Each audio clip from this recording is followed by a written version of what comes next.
details of our school for those who aren't familiar with the school. I hope, first of all, everyone is well and their families are safe, and you're enjoying the sunshine at home.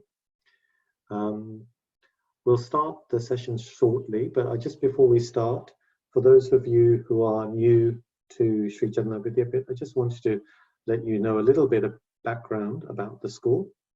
The school has been set up for more than 20 years in 1996. It's a non-sectarian Jain school, and it's been set up for children and adults and run by Virayatham UK, which is a UK registered charity.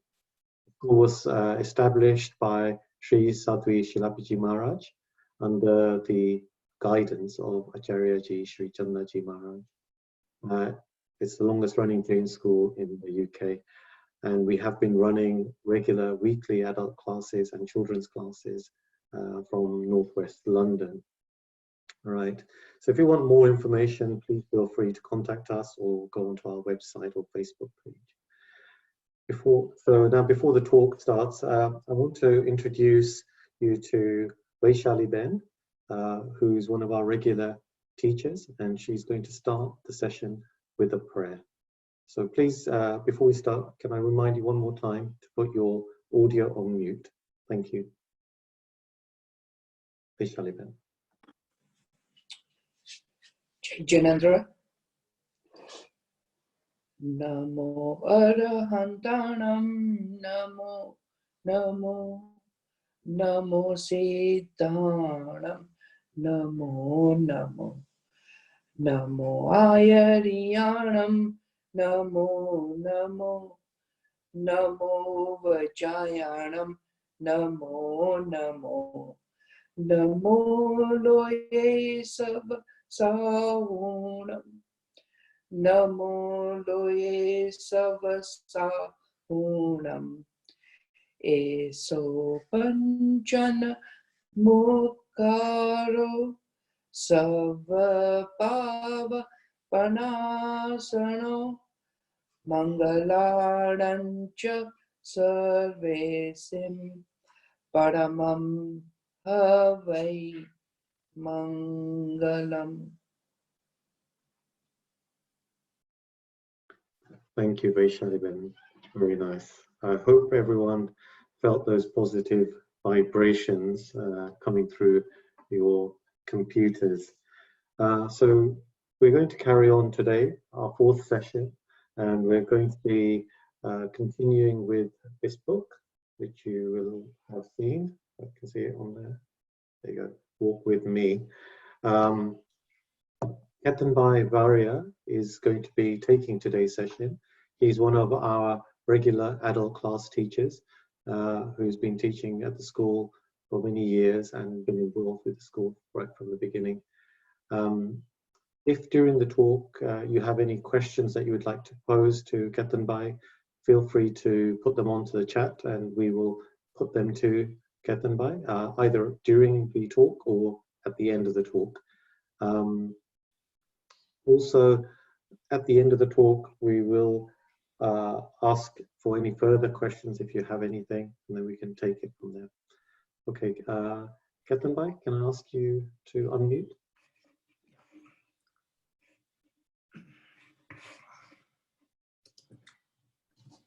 Jai Janendra, everybody, and thank you very much for coming along this evening. So, as we know, last week we started the book Pramit Bhai just spoken about, Walk With Me, and this week we're going to continue with the book in chapter 2. So, first of all, a few things, preambles before we start. The book is written in the first person, so it describes Gautam Swami and his relationship with Mahavir and the knowledge he gained from Mahavir in the time that he spent with him. For those who don't know, Gautam Swami was Mahavir's chief disciple. The book itself, Walk With Me, is written by Acharya Chandaji and Vastupal Parekh. So in chapter 1 so far, Gautam, a highly knowledgeable Brahmin, goes to the Samotsaran, an assembly where Mahavir is being listened to by a vast audience. He instantly realizes that Mahavir speaks the truth about the nature of reality. In chapter 2, we will explore Gautam Swami's understanding of Mahavir's first sermon and the setting up of the sangh, or the community. What will we cover?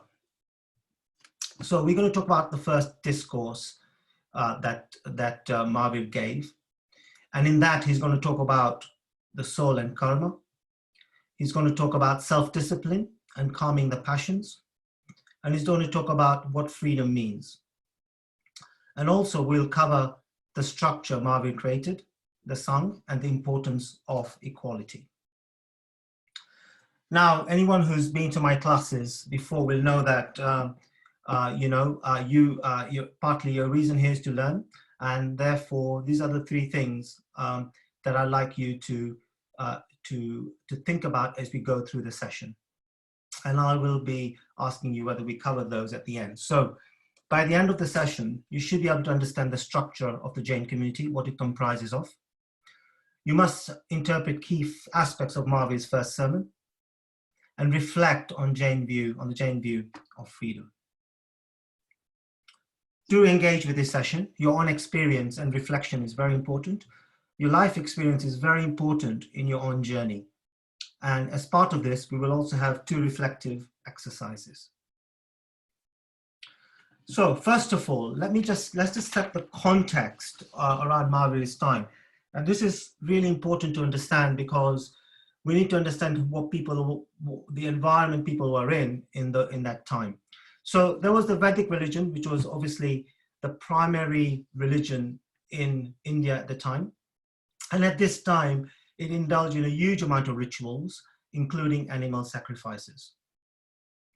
The caste system was very ingrained, and we still have a caste system in India, but at the time, and as we have now, Brahmins were considered the highest and the most learned of the caste.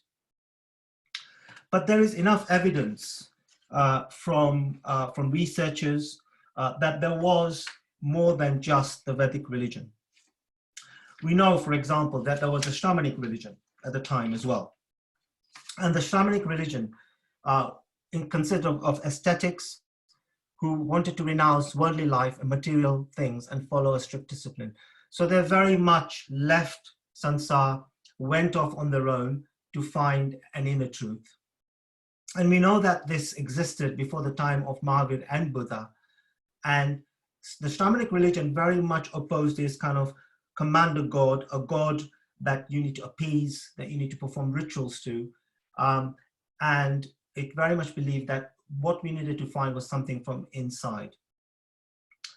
And there is enough evidence to show that this existed. So for example, within the Indus Valley civilization, 3000 BC, there is instances of ascetics and coins of ascetics. The Buddhist scriptures mention the fact that this shamanic religion existed, as do the Jain scriptures and the Upanishads.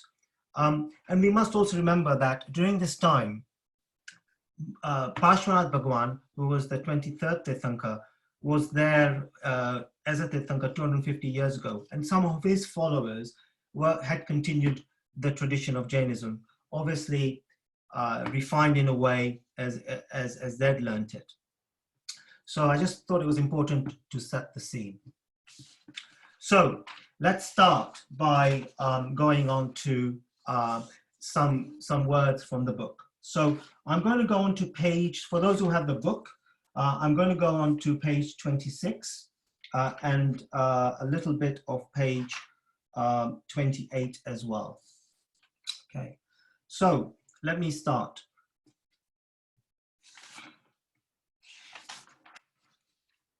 So the first thing we need to remember is that when Mahavir Bhagwan speaks, he's speaking from his direct experience.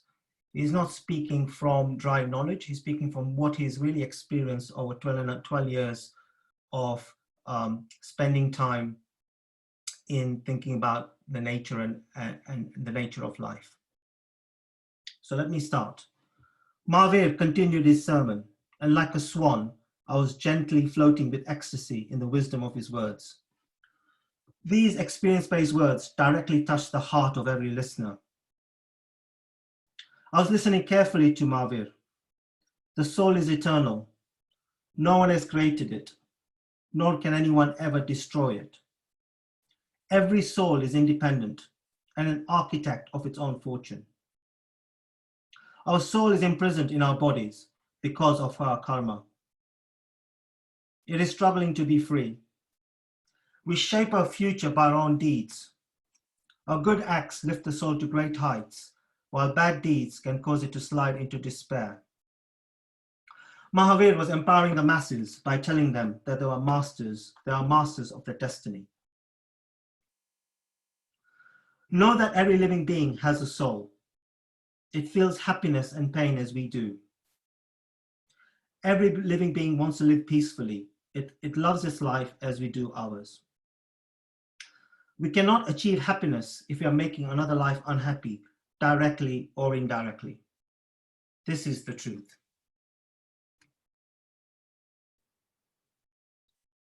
So, the first exercise, and Pramit Bhai, if you could just help me here.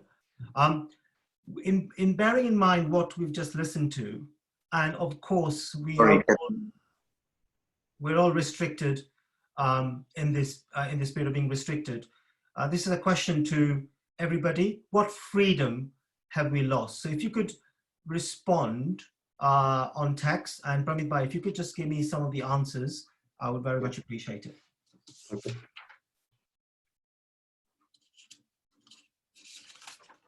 Ketan, while they're also doing that, we've had another question just come in before about how the caste system became.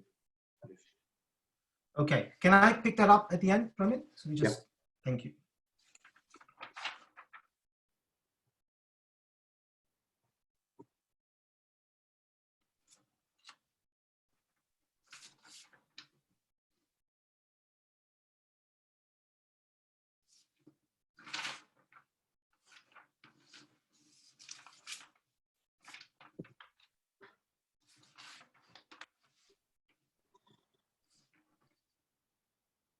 Okay. Other comments or things, if anyone's got them?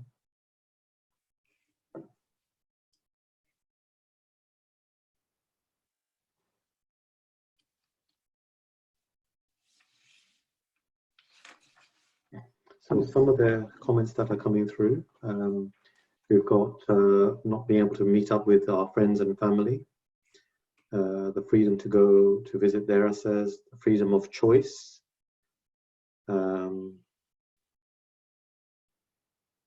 freedom, not having the freedom to support the people that need support. And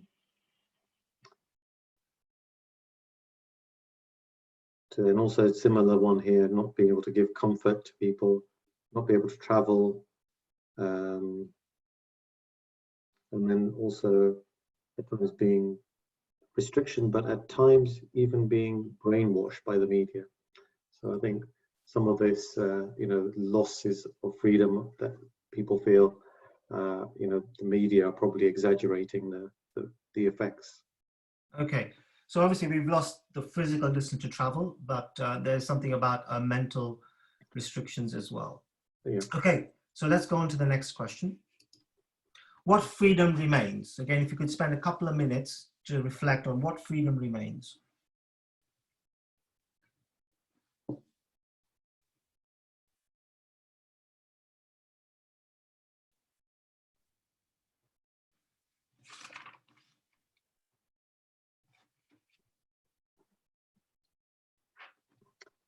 Freedom to be creative and enjoy nature.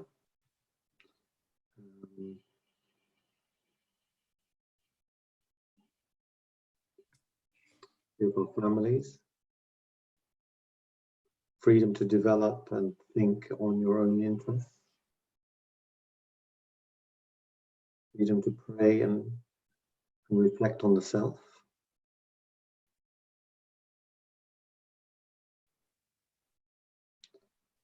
Another similar one, freedom of the self and the knowledge of one has.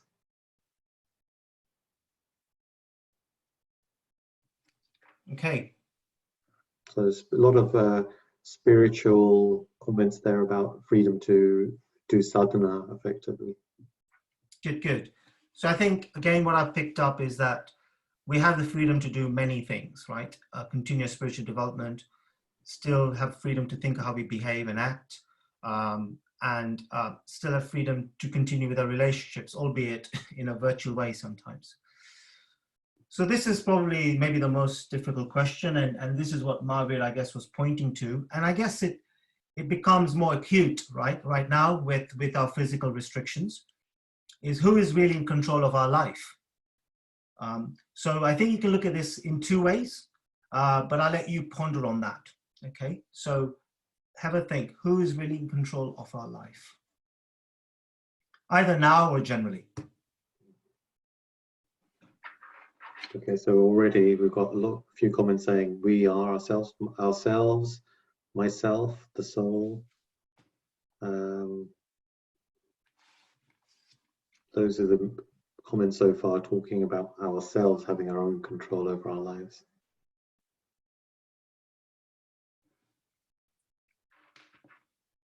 Good. Okay, I think let's see what Mahavir Bhagwan says about this. So I'm going to now read something from page 27 for those who have the book. Mahavir's every word was enlightening. We wrongly believe that someone else controls our destiny and makes us happy or unhappy.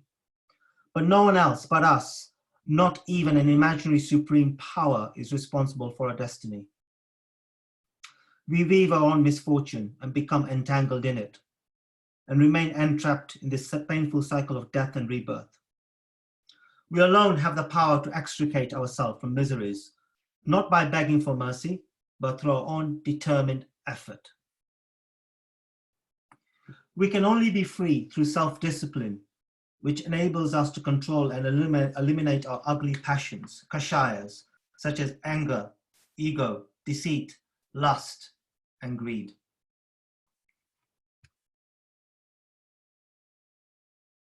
So as we just heard, self-discipline and control awareness of our passions is a key to the spiritual path. So we're now going to do another exercise. And as you can see on this table, we have the four kashayas: anger, greed, ego, deceit. And across we have three areas. We have the life impact of that kashaya, the impact on our spiritual progress, and what is the antidote? What can we do to try and overcome those passions? So if you take the first one as an example, with anger, when we become angry, and I'm sure we've all become angry at some point in our life, I certainly have, what happens? We lose friends and we lose good relationships.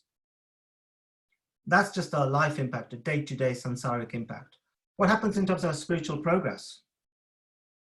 Well, we actually lose equanimity. We lose balance when we get angry. We get caught up in something and our brain just churns away at it. And what's the antidote? The antidote is forgiveness. When we forgive someone, then we can forego that anger. We can move on. And I just wanted to make a point here, and this is also very clear from Amar Bunichi's book, Ahimsa Darshan, that we were studying last term, that forgiveness does not mean not fighting injustice. If something is wrong, something is wrong. But you can still fight injustice with equanimity, not with anger. So now we have this exercise for you. Pramit Bhai, again, I'd like you to just pick up what people are saying. So you can see it's a bit like a bingo card. You have to find your own view. So as we said at the start, your experience is very important. For number 6, number 7, number 9, number 10, and number 11, I'm going to give you 4 to 5 minutes. What I suggest is if you're with somebody at home, have a chat with them. You're on mute. We won't be able to hear you. Or do some individual reflection, or phone a friend and have a chat with them. So I'll give you 4 to 5 minutes.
can I just ask, when people put their comments, just put the number against the answer. So if you're answering number 6, put 6, 10, or 11. We've got some answers coming through now. Get them right. Number 6. I think, Pramit, if you can just wait for all of them to come, I'll take them Okay. all in one hit. Sure. Thank you.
Would Yeah. you like me to? Yeah, I think if we've got had enough, then enough responses, and I can move on. Lots of fantastic responses have come through. Okay. For number 6, broadly, you could probably say they were to do with contentment and charity. Answers there. Great. So before we move forward, so we talked about anger. The life impact is you lose friends, relationships, spiritual progress, lose equanimity, and the antidote is forgiveness. And just before we move on to the others, what I've also written down there is internal. So the antidote is an internal antidote. Forgiving publicly is one thing, but forgiving inside is something completely separate.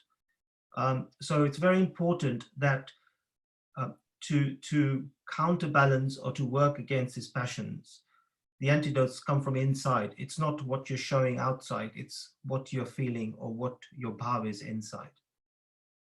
So coming on to greed, we had lack of control and selfishness is the life impact. If you have greed, you basically can't stop yourself, can't help yourself, and you keep going and you want more and more, no matter what you have. And what that creates is attachment. We become attached to so many things, whether it's our possessions, whether it's our relationships, whether it's small things. And what I've written down as the antidote is satisfaction, having satisfaction with what we have and setting some limits.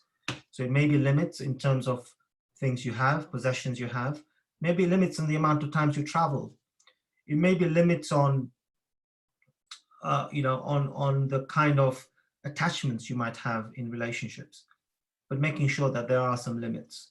Pramit Bhai, what kind of responses did we get for So definitely contentment, but on the other side also people talked about doing dan and charitable work, so giving as an antidote.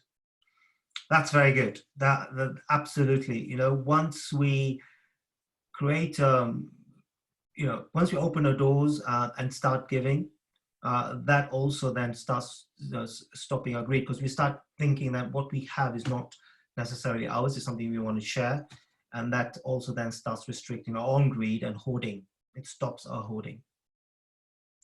Okay, let's go on to the next one, which is ego. So when we have ego and too much ego, what we end up with is a feeling of superiority or excessive pride. We start thinking, well, it's all happened because of me, right? Because I did all of these things, this is what's happened. And you start assuming that everything that you've succeeded in, or everything that you hold dear is down to your superiority or excessive, and then develop excessive pride. What things did other people have, Pramita? So similar kind of comments like that, but arrogance was something that they talked about, not being able to accept any kind of criticism. True. True. Okay.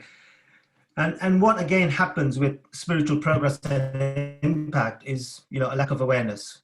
So as soon as we believe that we are kind of masters of the universe in some way, in a small way or a big way, then we lose awareness of the bigger picture.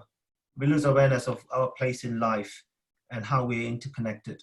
And we see that now with the restrictions we have. Suddenly our awareness of people at the NHS, the other people who are contributing to our welfare, has really come through and really shown. And we see so many other people doing so much. And suddenly, maybe our career or something we're extremely good at, we see that in light of everything else that exists in the world. And the antidote to ego, I'm sure most of you have got this, is to be humble. But humble, again, as I said, from inside, not just from outside.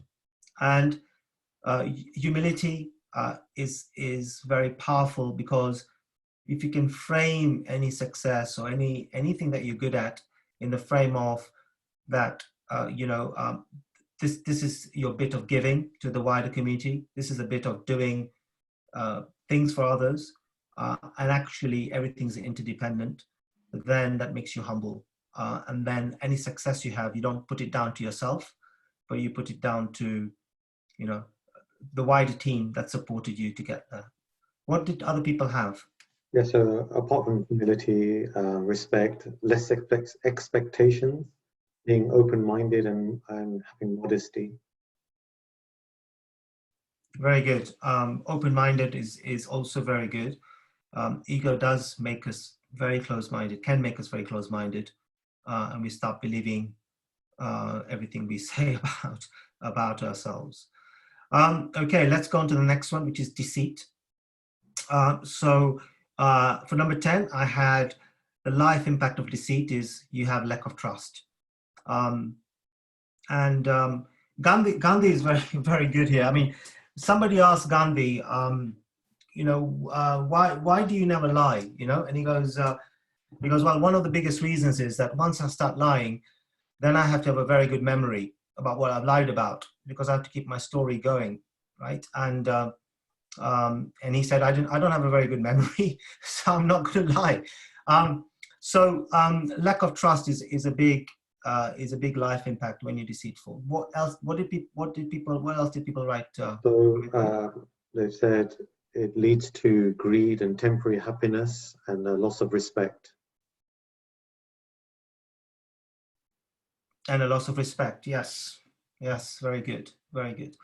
And then in number 11, I had false beliefs. So once deceit is kind of ingrained, then maybe you don't see reality as it really is, right? Because you believe you can be deceitful about the nature of truth in a way. And therefore you start creating false beliefs, which can again impact your spiritual progress. What did people say? So being compassionate as a... On the impact of spiritual progress? Not the antidote. Beg your pardon.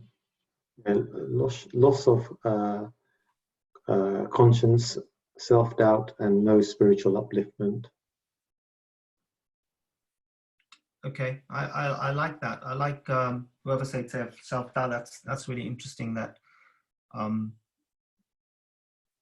and something I really like. That's something I'd like to consider.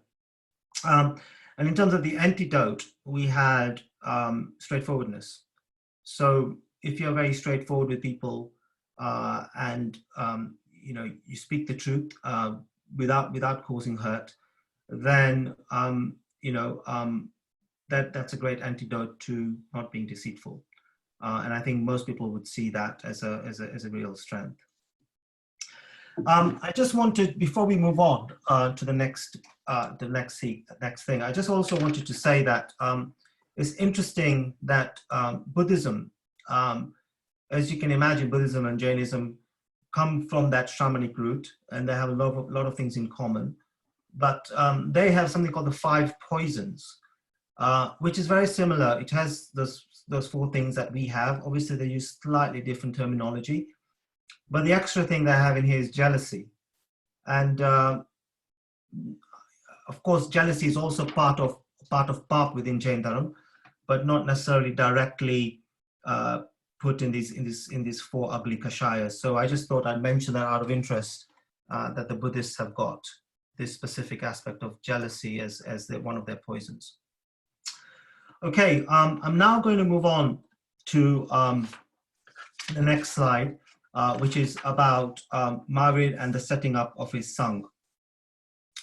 So what Mahavir did at the time of his being was that he set up a community. And this is really, really interesting and very profound of what he did. So he set up a sangh which consisted of sadhus, which is monks, sadhvis, which is nuns, shravaks, which is lay people, like ourselves, laymen, and shravikas, which is lay women.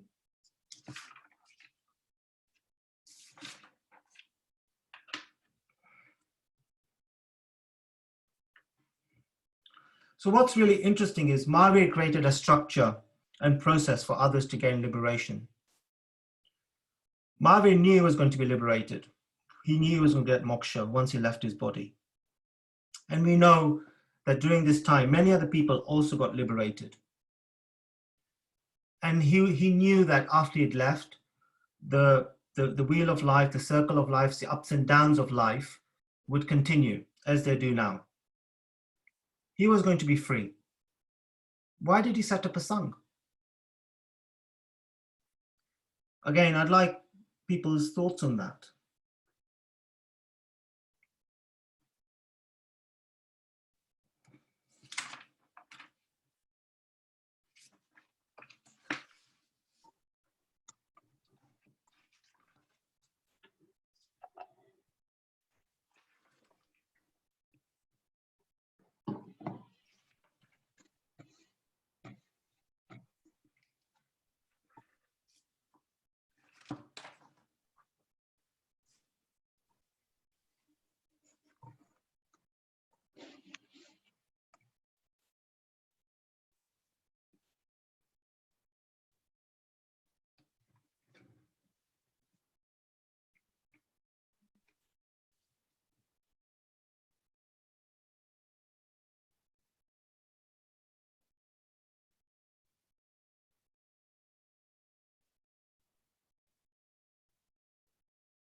Okay, Pramit Bhai, can we have some of the answers?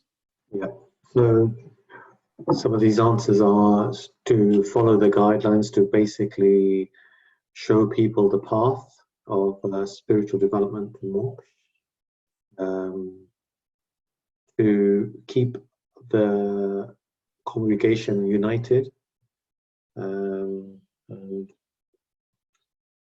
to help people overcome unhappiness and misery, and to pass on his teachings.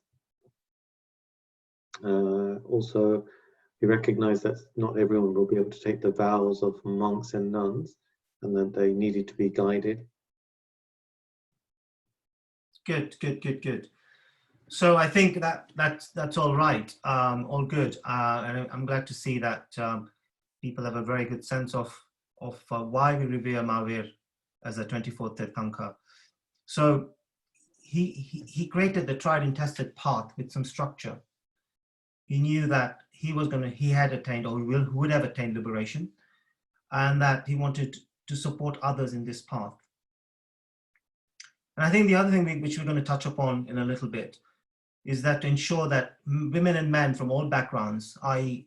all castes, had equal opportunities and rights to gain liberation. Now, if you remember in those times, the Pandits, the learned people, were the people, the Brahmins were the people who others thought were the only people who could gain that spiritual elevation because of their knowledge of scriptures and because of their education.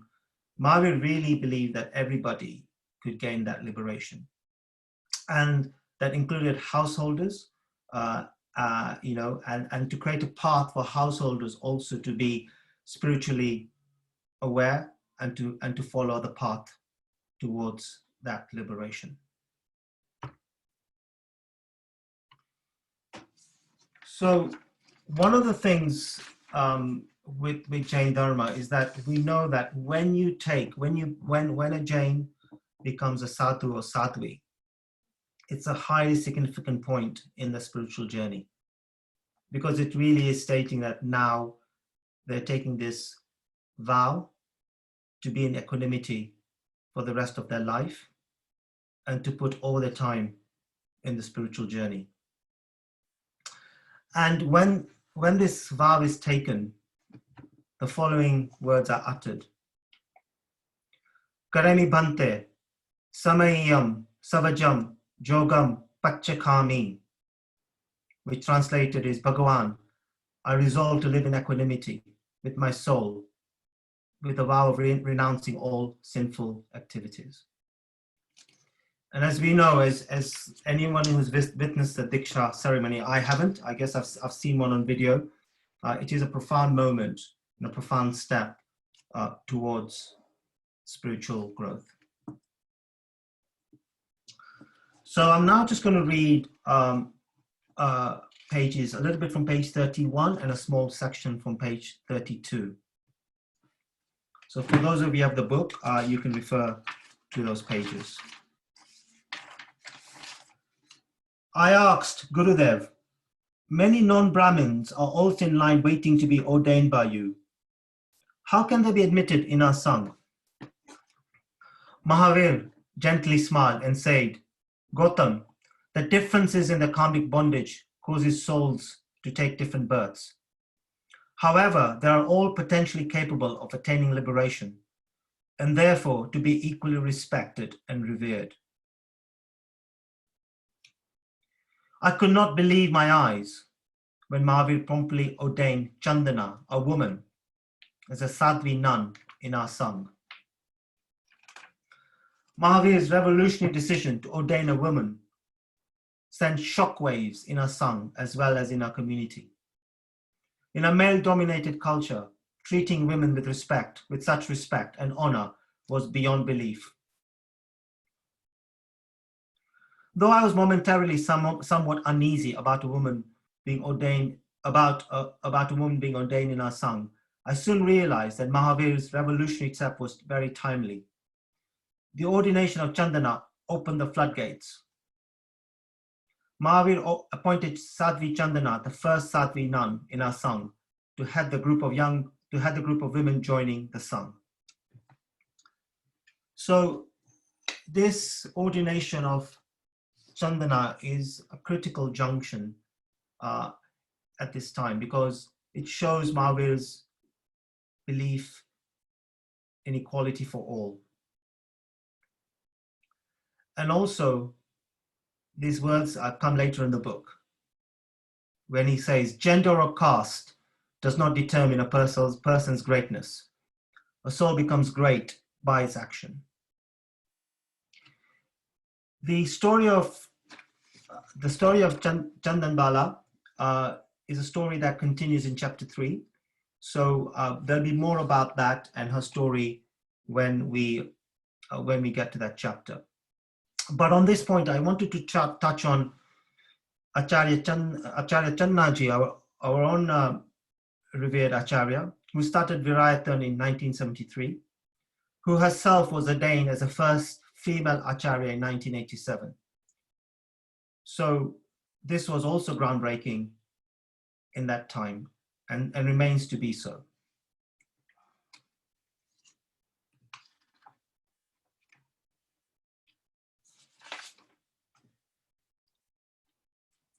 So I'm just going to finish off on one last point.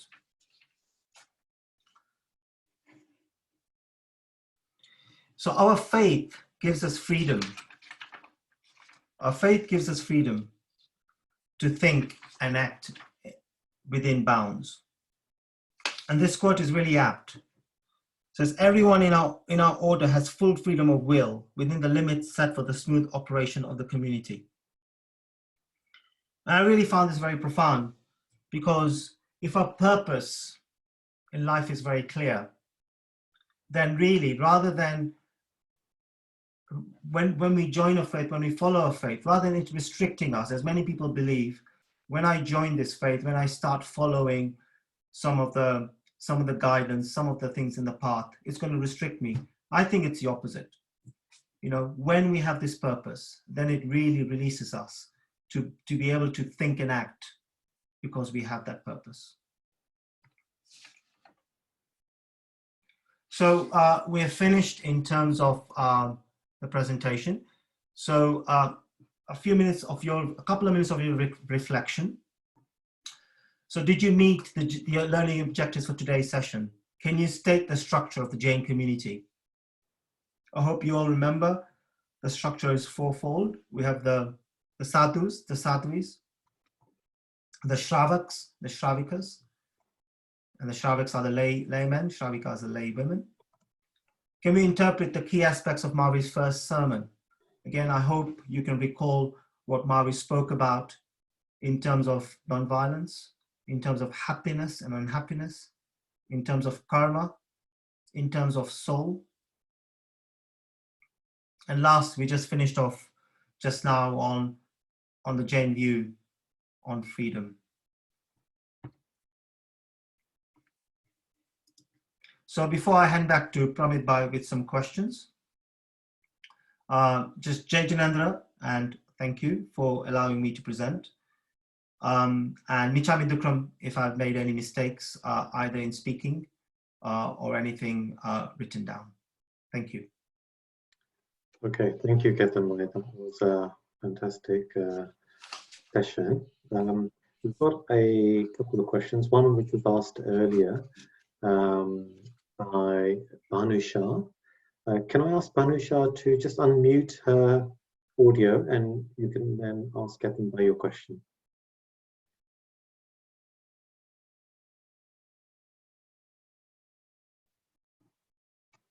Hello.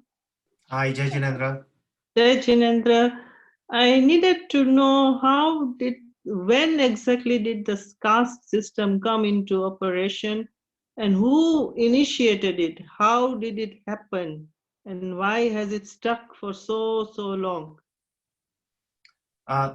Thank you, Nishaben. That's a great question. I actually don't know the answer to it, if I'm honest. I wonder if Vinod Bhai is there, and maybe Vinod Bhai can answer this question.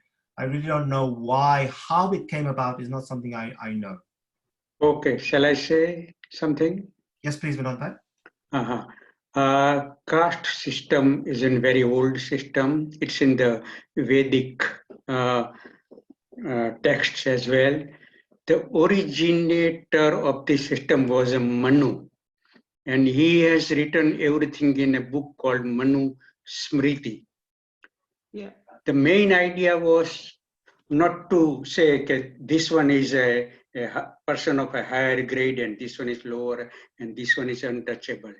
But the main idea was to divide people as per their professions and work. So there were some people who were good at weaponry, in defense and other things.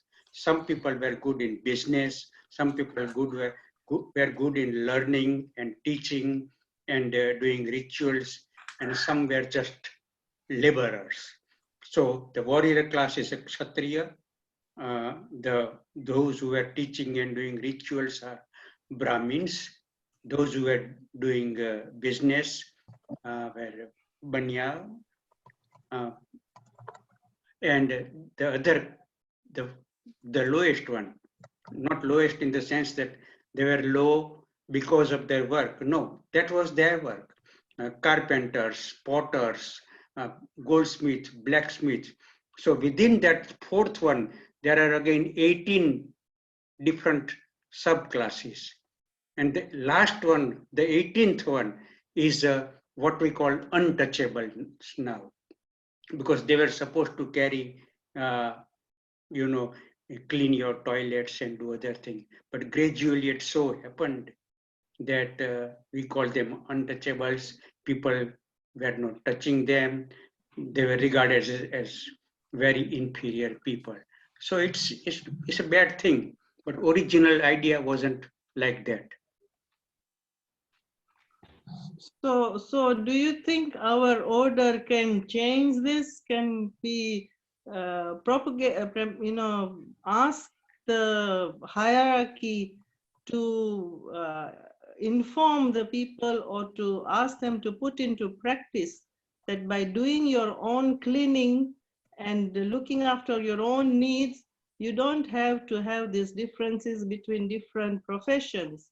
Like, the farmer is such an important person, but we Jains somehow feel that, we shouldn't till the land because thereby we are killing the insects. So how do we change this mode of thinking that, it is important for one to have the same level of thinking for all humanity, that we are all souls and not look at them as upper and lower people because of the work that they do. Thank you. Ketan, do you want to say that, or shall I say something, or what? Yeah, I can add I can add a word. Vinod bhai, please add if I've missed anything. But Jainism recognizes that all life is interdependent, and we know that. We know the cleaner who cleans your office, to the traffic warden, to the cook, to the farmer, to all of these people. It is all interdependent. We're all dependent on each other. And this thing about having in our mind, this thing about different people and different superiorities, something we should not really have. Doesn't matter what you are is doing a role. If you're a doctor, you're doing the role of a doctor. And of course, with that comes some responsibilities and some privileges. If you are a cleaner, then you're doing that role. But we should not look down on anybody at all in whatever role and whatever duty they're fulfilling, because we must realize we're all interconnected. We're all totally dependent on each other. Vinod bhai? Yeah, you are so right. But what happened, Ketan bhai, is people's ego of, say, learned class. You know, they always thought that they are on the much higher place, you know, and they started condemning or hating the lower class and untouchables. And then it just developed into a strong caste system. It's more than 3,000 years old, and it's very difficult. And I know the government is trying their rules and laws and everything. Mahatma Gandhi tried his best, and to a large extent he was successful. But still it's there, you know, and it's very difficult. But we hope that gradually it will go away. Yeah. Okay, thank you very much for those answers, Vinod bhai and Ketan bhai. The next question, if I can ask Sandeep bhai to unmute and ask your question. Yeah, so my question was that although Mahavir Swami and rightly so considered that all souls are equal, which is the basis of ahimsa, and therefore he created this Chaturvid Sangh. But yet all his Gandhars were Brahmins. They were not from any other so-called castes which were in existence at that time. He did not pick up any from the Sudra or from the Vaishya or any of the other castes. Why is that? Good question, Sandeep bhai. You know Jain Dharam probably more than me, so I'm going to ask you, why do you think that is? Actually, I am in presence of Vinod bhai, so I actually feel very ashamed to say anything. So maybe Vinod bhai can say it, and maybe I'll add on. You can say something. Yeah.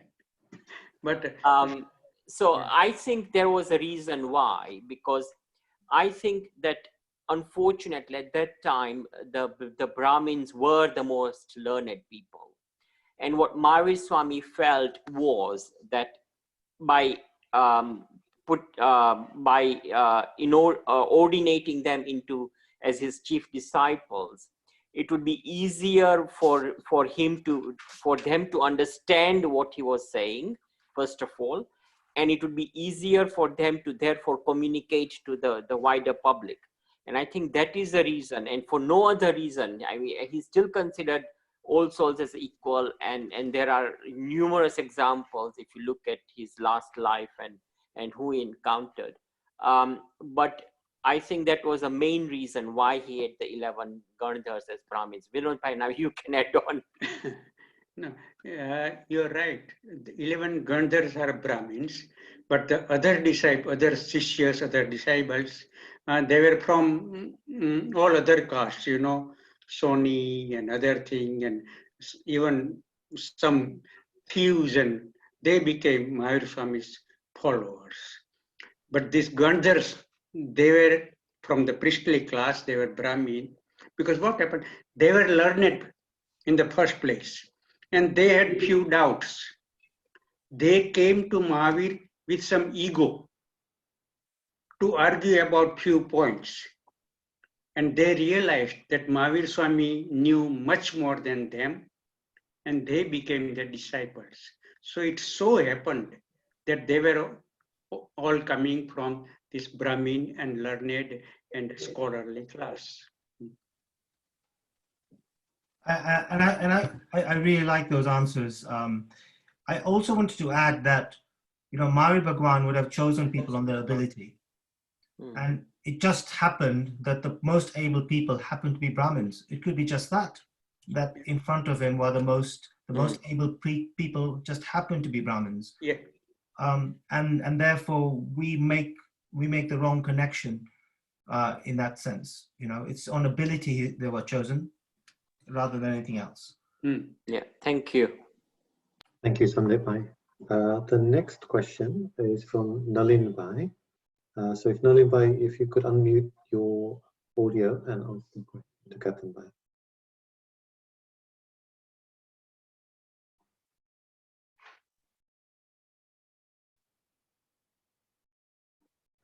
Nalin Bhai, are you there?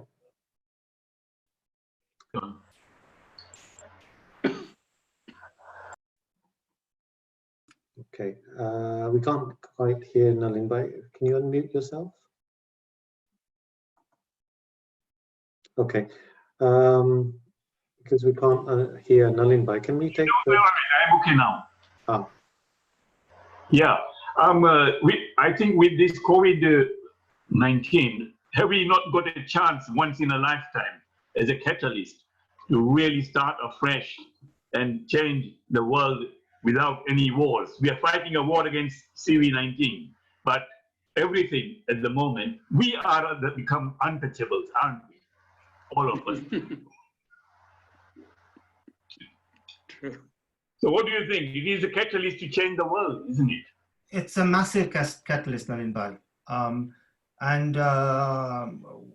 For me, this is a phenomenal opportunity to really progress in your spiritual life. When something as big as this happens, it's an opportunity for you to really ask yourself about more deeper questions. And this has happened many times in lifetimes, when there's been a famine, there's been a flood, when someone has had really bad luck in their life. It's been a catalyst for them to go deeper and rethink their life meaning and life purpose. So in my opinion, once this COVID finishes, majority of people, 70–80% of people will just go straight back into normality because that's all that they've been waiting to do. But as you said, this is a huge opportunity for us to really use this as a lever to develop ourselves. Again, Sandeep Bhai, Vinod Bhai, any of the other SCVP teachers, actually, I know many of you are there. If you have anything to add to that, please do add. I think that it's very important. For example, we are doing these virtual classes. I mean, we are attracting far more people to join online far and wide. And we are doing a lot of other stuff as Sri Channa Vidyapith. And I think Mahavir Swami's message is more relevant at this time than any other time. With this compassion, people are now talking to their neighbors. People are concerned about other elderly people. People are doing a lot of voluntary work, helping out in the wider community. I mean, if this is not ahimsa, I do not know what is. So I think there is a positive side. So let's not look at the negative. I mean, we cannot, Rome was not built in a day, and of course it's going to take centuries before mankind starts thinking, as you rightly said, Ketan, by most people will go back to normality. But something will have changed in their psyche, I think.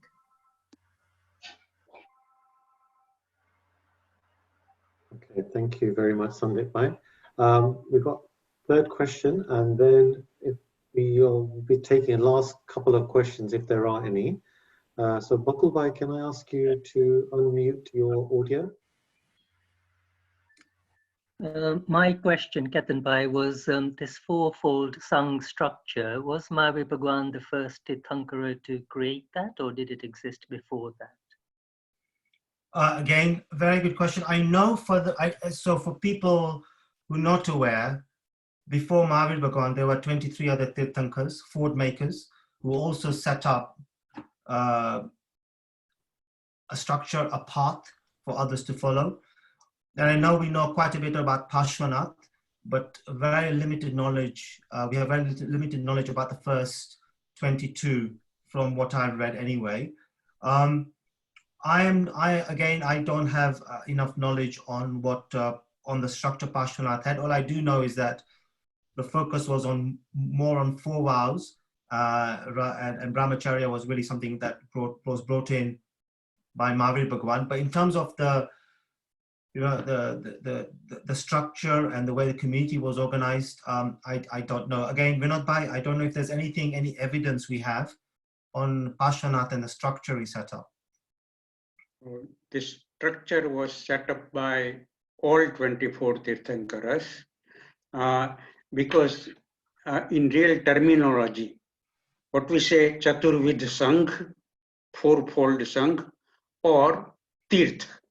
This is also called Tirth, not the Tirth in the sense that Palitana is Tirth or Samit Sikhar is Tirth, but this is Tirth, fourfold Sangh. And because they established the Tirth, they are called Tirthankars. So in all our religious texts, it is said that all 24 Tirthankars established this order of Sangh. So Vinod Bhai, just an answer, a question to you then. So the role of women in all of those Tirthankars, at times of those Tirthankars, was also established. Is that right? Yeah, it is right. Yes. Okay, thank you. Rushabdev's mother attained the Keval Gnan, yeah, that was the first Tirthankar, yeah. And that has been accepted, that women can attain Keval Gnan and moksha and everything. Thank you, Ketan Bhai. Thank you, Vinod Bhai. Vinod Bhai, Ketan Bhai, thank you so much. One more thing. When you were talking about the 11 Ganadhars of Bhagwan Mahavir, and can you even say, Bhagwan Mahavir, why did Bhagwan Mahavir come to power after Keval Gyan? Why did he walk all that way from Rajavalika all the way to power? Was it because of this? He knew there was this big yagya which was going to happen, and did he want to go there to save animals? And is that the reason why there were so many Brahmins there, and scholarly Brahmins there at that time? And was there any role for that, or reasoning for that? Again, Vinod Bhai, maybe you can answer this question. From my point of view, these Tirthankars, these ford makers, will come at certain times, and they'll continue to come. And when they do come, they come at the right time to do the right things. But Vinod Bhai, maybe you could. I think you answered it properly. They went at the right place, at the right time to do the right thing, because we can say that they were Gyani, knowledgeable people, person, and he wanted to uplift those souls, especially 11 Gandharas. And that's why he went there, because we know the story of Gautam Swami and everybody. As soon as Gautam Swami entered, Bhagwan Mahavir said that, "Oh Gautam, please come in, you are welcome." So then Gautam Swami realized that, how come? He knows my name, So Bhagwan Mahavir Swami knew everything in advance.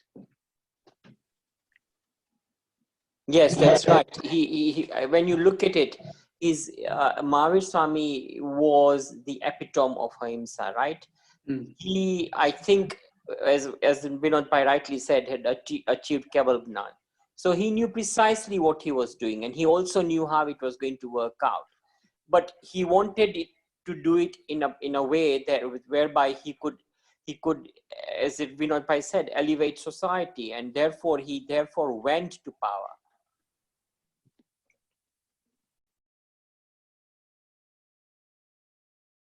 That was it. Thank you. Thank you, Rita Ben, for that question. Thank you, Sandip Bhai, Vinod Bhai, and Ketan Bhai for your insights into that. Thank you. There aren't any further questions, but what I wanted to now just ask everyone, before we actually ask you to unmute and show our appreciation for Ketan Bhai, I just wanted to let you know at the end of this, we will have Vaishali Ben to recite another prayer, and with particular emphasis on all the people at the moment who are suffering from this terrible disease that we're all going through in the situation. But also we want to bring more positivity to the world.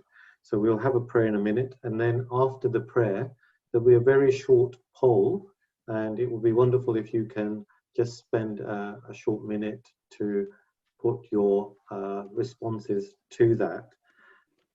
Finally, hopefully you've enjoyed this session today. If you would like to join another session, Yasaji Maharaj is holding a Zoom session tomorrow morning at 7 o'clock. And I'm going to put the details in the chat. So if anybody is interested, they can actually listen to that. It's at the early time of 7 a.m. But the talk will be very, very interesting. And so anybody who's interested, please take down the details, which I'm going to post now. Okay, can I now ask everyone to unmute their audio, and let's show our appreciation for Ketan Bhai.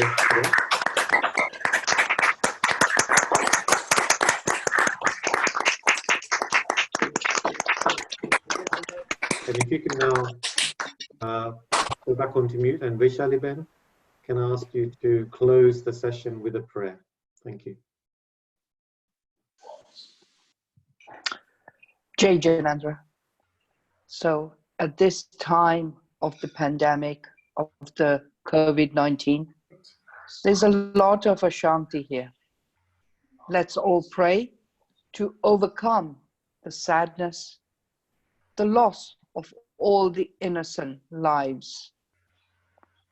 If we take a deep breath, Om Dio Shanti, Antarika Shanti, Prithvi Shanti, Ashodvaya Shanti, Vanaspati Shanti, Vishwadeva Shanti, Brahma Shanti, Sarva Shanti, Shanti Reva Shanti, Shama Shanti, Om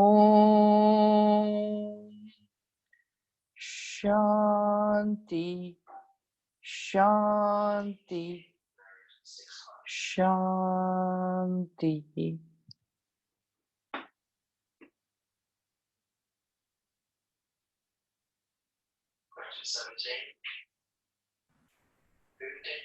Shanti, Om Shanti.